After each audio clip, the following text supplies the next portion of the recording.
So this was December 2020. Actors file age discrimination suit over SAG-AFTRA healthcare plan. This is from NPR. Many Americans are concerned about their healthcare coverage right now, given the COVID-19 pandemic and the uncertainties of the economy. Okay, so among them are actors from high wattage stars to workday performers who fear that they will lose their healthcare benefits on New Year's Day. The cuts particularly affect elderly members who aren't raking in big fees. Actor Ed Asner, as you guys know, friend of the community, the late great Ed Asner now, but at the time, he and 9 other members of the SAG-AFTRA union had filed a class action suit against the union's healthcare plan and its trustees, saying that slashes to benefits set it go into effect on January 1st result in age discrimination and violate federal law. The suit was filed Tuesday in a California federal court. The plaintiffs say that in August of this year, the union made draconian cuts to their benefits, citing the coronavirus crisis at a time when many actors are already out of work because of the pandemic. And now I'm going to show you guys this video they put together, our late great friend Ed Asner and a few other actors that came together. Check it out. On my union card, I became a proud member of a professional family. Respected, backed by a powerful group that would protect my interest, safeguard my overtime, my workplace conditions, and ensure my health care. Even after I stopped working, they promised to be there for me. I agreed to that covenant. And I paid into that plan my entire career. Now they say you're on your own. You're no longer covered. You're no longer safe. That's not how a union does things. Proud union member since 1986. Proud union member for 50 Member years. since 1982. Member in good standing since 1967. I've been doing this for 25 For the years. past 65 years. 1960. Member since 1967. Our union. Our union Is SAG-AFTRA. So, let me get this straight. The trustees who were chosen by our national board Lied to us. Once any long-term paying member takes a pension, their residuals will not count as earnings to qualify for SAG-AFTRA healthcare. What? They knew for 2 years. 2 years. They didn't give us any options. And did nothing.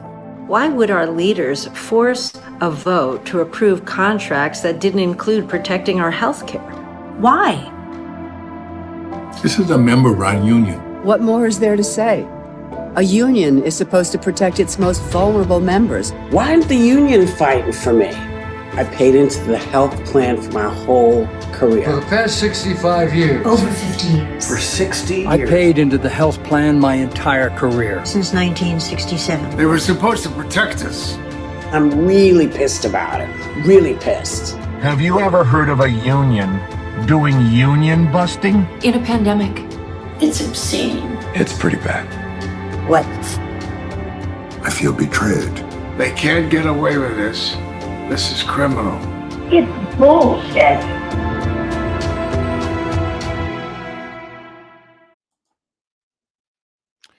So that was 2020. Now fast forward to this year.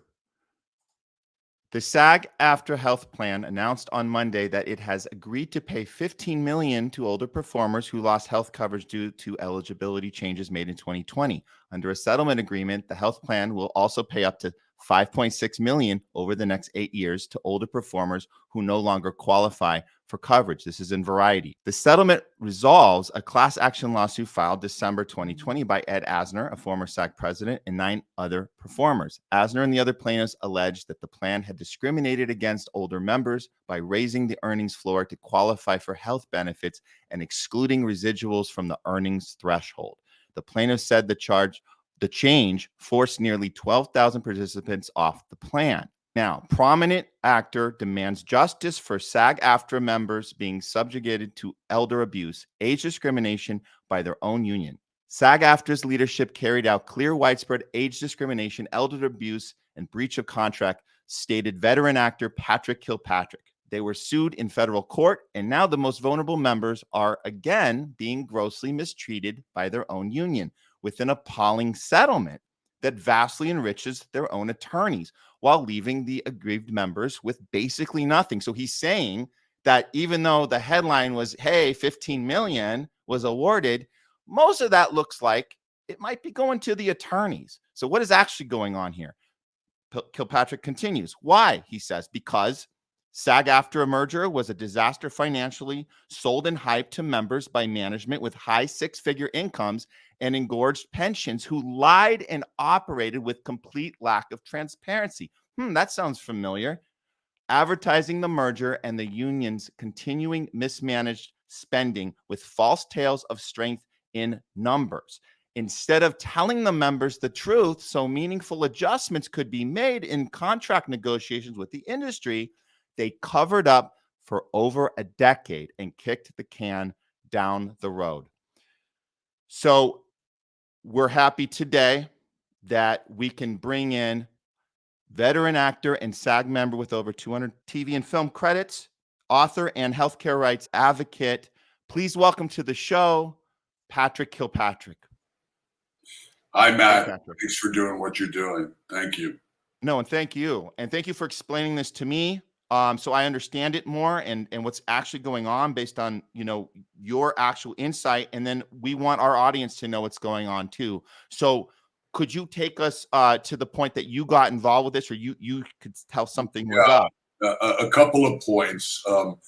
One, that medical coverage, I think it's important to remember that the medical coverage when SAG and AFTRA merged was advanced by members surrendering their rights to residuals prior to 1960. All the work prior to 1960, the money for that pool of money was used supposedly by the union to create the medical coverage. Now, again, I'm just an example, but 35 years as an actor and 200 films and television shows and all of that.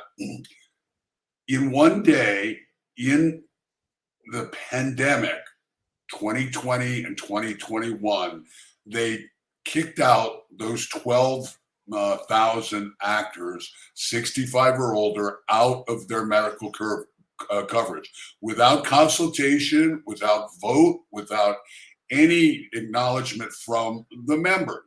Mm-hmm. So, of course, they were quickly sued. Along with the people that you showed in your video, we put together a team of union lawyers, and they filed them in federal court. Well, hope springs eternal. We thought, well, this might take 10 years, but maybe they'll straighten it out. Well, they've now announced this settlement. And it's interesting, they say 15 million. Well, the attorneys on both sides are getting at minimum $12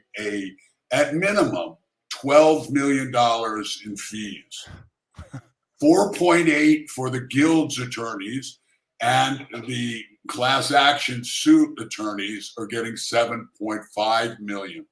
So to put it in context, and again, I'm just a sample, I'm a person who I was forced to purchase expensive medical insurance that's ever escalating. It's gone up twice since I had to buy it for my wife and I, when I had lifetime insurance because of the covenant over 35 years of actor. I am now paying about $13,000 a year for medical insurance. The settlement pays me and my wife together, and the same is true for thousands and thousands of actors, a one-time payment of $400.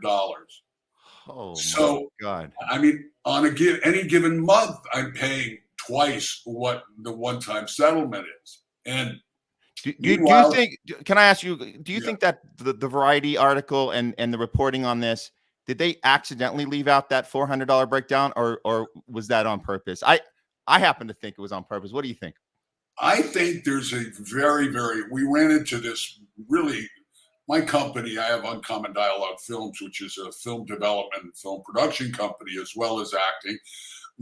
We have a subscription to press releases when we want to send out press releases. Well, the gyrations we went through trying to get press releases, when all of this stuff is documented, and many actors have been involved in this. Sharon Stone, Shannon Doherty. They took Shannon Doherty's insurance away from her when she was in the middle of a stage 4 brain cancer treatment. So I say, for me to say people are actually going to die because of these actions by SAG-AFTRA and the settlement is not an overstatement, but the press doesn't want you saying things like that. Yeah, it looks like, oh, $15 million and stuff like that. Well, it's $15 million that doesn't go to the clients who filed the suit. It's $15 million that goes largely to the attorneys. And by the way, the larger issue is the money for this settlement, I'm going to jump ahead, exists because the Guild carries $40 million worth of insurance liability coverage. This settlement doesn't tap into that beyond the $7.5 million that they kicked in to the attorneys on the class action suit side. So there's a well of money. This settlement needs to be rejected. The attorneys need to go back to the table. The members need to vote on any settlement that they come up with, a settlement that crafts something that serves not just the attorneys, not just allowing the union to walk away unscathed, but one that also serves the people who are actually being aggrieved by this action. I mean, it's appalling. It's pure chicanery, in my opinion, and your point is well taken. In the press, there is a movement afoot, particularly now that we're in the context of 2 strikes ongoing with the Writers Guild and the Actors Guild. Their medical coverage is not mentioned in the Guild strike points, not a word. So I say the greatest threat to the literal and health of the members of the Screen Actors Guild is right now the union itself. Yeah, I would agree with that. The union itself and the press that basically acts as cover. They will give us some of the stuff that is accurate, which is, okay. We understand that they're being somewhat honest about the how they're reporting the negotiations that are, the stuff that's being said, the quiet stuff that's being said out loud about waiting for writers to be homeless before they negotiate again. So we get some of that from the press. But what I see from my vantage point, I'm out there in the street. I'm with my, because I'm SAG, I'm with my fellow actors. We're out there, and a lot of these people, they don't do what we're doing here on the homeless left. They haven't been paying attention for the last 3 years at these other larger issues that affect more people outside of our industry. It seems to me that a lot of them are only getting interested in the corruption. They're only getting interested in corporate greed when it affects them personally. And so when I try to have these conversations, we're already so far ahead of them because we've been already having these conversations. We've been already asking these questions for several years. And when we even bring up the idea that the press nefariously is leaving stuff out, or like you're saying, the union leaders themselves are acting in a corrupt way. When you even mention that as an idea, they don't want to hear it because it's too much corruption for them to handle. They can only handle the one part of the corruption that the press is reporting, the part where the CEOs and the shareholders, they're the corrupt ones. Everybody else is acting in good conscience. Would you agree with that assessment? I totally would, and it's well said. When you dig into the details of this issue, going back to the SAG-AFTRA merger, essentially what occurred there, which was not what was sold to the members, and they spent hundreds and hundreds of thousands of dollars promoting the merger, was this merger will make the union stronger by strength of numbers. Well, in fact, what actually occurred there was a healthy union, SAG, embraced a bankrupt union, AFTRA. And because of that, that's started a spiral of mismanagement and misspending and all kinds of things that stretched out over a decade. You have management getting high six-figure salaries, engorged pensions for staff at SAG. I'll give you another example of just me. I get $3,700 a month in pension after 200 films and television shows and 35 years as a working actor, 34 of which I qualified for the highest level of insurance. So by contrast, the secretaries at the Screen Actors Guild are getting $16,000 a month in pension, and God knows what the upper management is getting. So they none of this was shared with members. None of it was, and there were several contract negotiations during that decade of lack of transparency, and the members could have, if they saw what was happening, could have renegotiated things with the producers. They could have. They could have structured things so that this did not have to happen. By the way, let me add that in this context, they're redecorating the lobby of the SAG building, which was already opulent and totally functional. So the question becomes, where is the priority of the union if it's taking its most vulnerable members and completely thrusting them into a situation that's going to cost lives? I'm fortunate I can afford insurance, but there are a lot of people who can't. And then to make it worse, they don't count your eligibility with residuals. So most elderly performers, that's all they've got is residuals as they get older. And then they structured this whole thing when, I know, there was no earnings during the pandemic. 2021, no one was working. So they use that to factor in people's eligibility. Again, I'm just an example. 35 years as an actor, highest level of insurance. I don't qualify for the medical insurance for 1 year during the pandemic, and I get $400 for the rest of my life for my wife and I. And that's the case with thousands and thousands of members. And my feeling is if they are allowed to get away with this, they're going to come after the pension. Yeah, that's and next. It's just what's next. Yeah. And by the way, they've already negated the pension. Remember, I said there's $3,700 pension. Since I'm paying upwards of $13,000 a month in medical coverage, they've negated 3 or 4 months of the pension already. Well, I think you hit it on the head when you're talking about you're basically exposing the nefarious behavior here, that the union leaders themselves are not wanting to have these negotiations right now. They're saying to you, and apologies for paraphrasing, but it sounds like they're saying to you, now's not the time. That's what they're saying. They always say that. I attended this solidarity meeting, and they said, I said, well, how can you not even mention medical coverage in the strike? Yeah.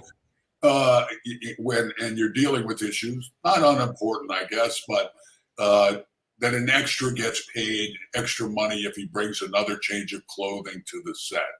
Okay, but you're not mentioning medical coverage, which is a mainstay of people's survival. So, and the answer is, it's well, if we do well here, maybe we can direct more money toward the health coverage. It's a complete the wrong way to look at these things. You have to address these things right out of the gate, and it's not happening. So I'm doing what I can by calling attention to the fact.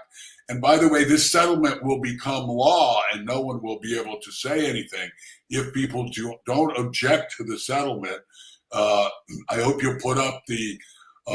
They need to communicate with the attorneys. They need to communicate with the court, and they need to appear at a hearing on September 11th to object to the settlement. Okay, so they can do the written objections. We're going to put that up now, and they got to do this by August 14th. Yes. Yes, by August 14th, that has to go in. And look, it's as simple as I've written why I object to it. and it takes a page. But if people just say, I object to this, and they have some standing, it's a questionable. I got a call last night from a sister union that has to do with military veterans. I don't know that the court will receive objections from people like that, but it's thousands and thousands of people, so we're investigating that. If you're an actor and you care about this situation, if you're in the entertainment business, you need to send your objection saying, I object to this. It's unfair. It wasn't put to a vote. It was decided right in the height of the pandemic. No consultation with the membership occurred. It puts people's health at risk. You need to put that on a piece of paper and send it to the court by August 14th. And just to read it out loud, it's the United States District Court for the Central District of California. It's 350 West 1st. That's Los Angeles, California, 90012. If they can't get it in the mail, they can actually call and voice their concerns as well to these. These are the two lead attorneys, co-lead attorneys on the plaintiff's side. I had a Zoom call with them. And they're happy as a clam that they're getting $7.5 million. Wouldn't you? Oh, yeah. That brings up another issue. I said, you are not allowed to threaten a State Bar of California complaint in order to advance a civil case. But I've already prepared a complaint to the State Bar Association about these fees, which are astronomical, and the aggrieved parties are not being served. So people should think about filing a complaint with the State of California Bar Association about the situation. And I want people to know they can also email you directly, Patrick, if they have any questions. Sure. Right to your Gmail, Kilpatrick203@gmail, and you'll personally respond to anybody that wants to engage with you, so they can make sure they're doing things right, because they want to, we want to participate. If you're out in the streets right now anyways, you might as well engage on this, because this is even more important, really, because people don't know about this. We all got the word to get in the streets of the studios and be out there with our signs. We all got the word for that, but the memo, I don't think we all got this memo. So this is why, if you guys are seeing this now, email Patrick, Kilpatrick203@gmail.com, or you can write the court, or you can call directly to the attorneys. Well, it's challenging for people to know what to say or how to say it. If they email me there, I'll send them my objections. They should put it in their own words, but it'll give them a template to the issues involved and a press release, and that'll give them the whole landscape. And then they can make their own decisions and go from there. Great. My last question, Patrick, before we go, how do you think our friend Ed Asner would have responded to what's happening right now if he were still here?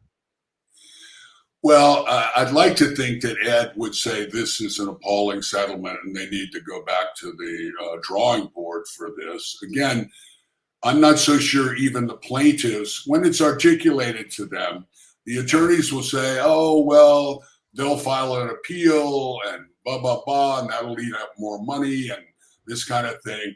But my sentiment is, if you're getting nothing, you might as well go to the Supreme Court. So I think Ed would think that this settlement is not a settlement in name or literally. It's a way for attorneys to become enriched. It's a way for the issue to go away. It's a way for the union to walk away unscathed and not to have to pay punitive damages, not to restore people's coverage, and not to reimburse them for costs that they've done in order to procure this escalatingly expensive insurance on their own. So I'd like to think that he would think that this is appalling, and we all ought to rise up with our voices and say, no, this is not something. By the way, I'd like to think he'd say that anything as monumental as this, and I say this in my objections, certainly should be put to a member vote. This was not consulted to with the members on any level, and there was no vote that occurred. It's supposed to be a member-run guild. It is not. It is a trustee run cash cow for upper management. Thank you, Patrick, for all the work you're doing on this and bringing this to light for the rest of us fellow artists and everybody listening to this right now. We really appreciate it. You can follow Patrick at Patrick Kilpatrick and go to his website, patrickkilpatrick.com. Thanks again, and we'll catch you next time. Thank you. Thank you for the work you're doing.